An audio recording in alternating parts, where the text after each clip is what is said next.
Right now, somewhere, someone is watching you. A coworker notices you fumble a sentence in a meeting. A stranger catches you tripping on the sidewalk. And in less than half a second, your face does something no other animal's face can do. It floods with blood. Your cheeks go warm. You can't stop it, you can't hide it, and you definitely can't fake it. Out of the roughly 8 million species on this planet, only one blushes, and it's you. Tonight we're going to look at why this happens, what it's actually doing inside your body, and why the very thing that embarrasses you most may be the reason humans learn to trust each other at all. Let's start with the obvious question.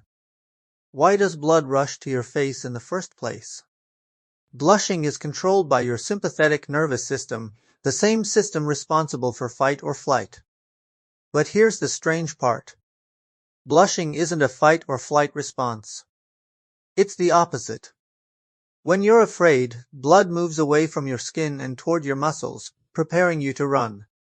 When you blush, blood moves toward your skin, specifically your face, neck, and ears, making you more visible, not less. Charles Darwin was so puzzled by this that in 1872, in his book, The Expression of the Emotions in Man and Animals, he called blushing the most peculiar and most human of all expressions.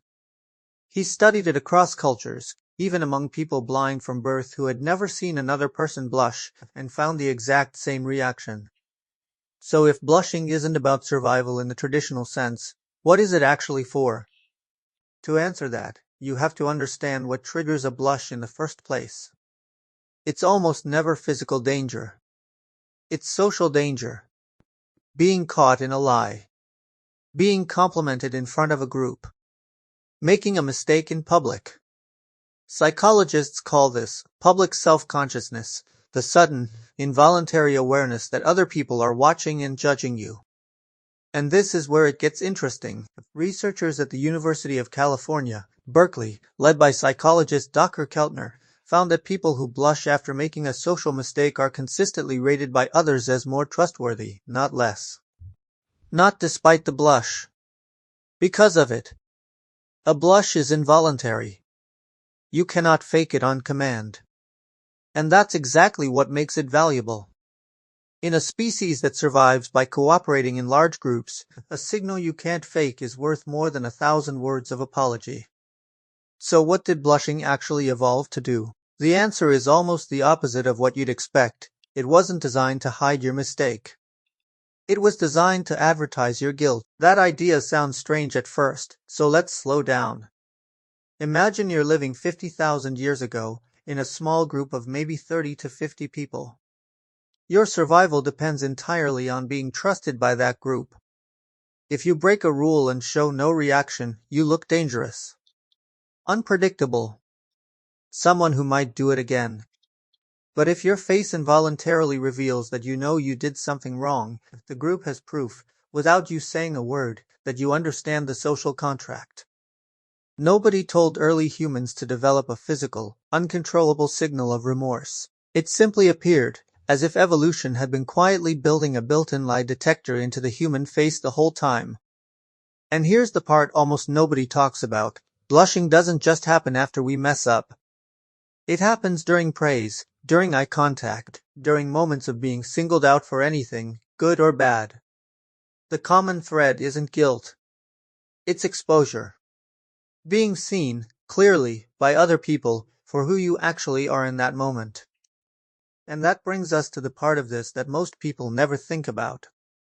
Most of us treat blushing, or embarrassment in general, as a flaw. Something to suppress. We apologize for turning red. We avoid situations where it might happen.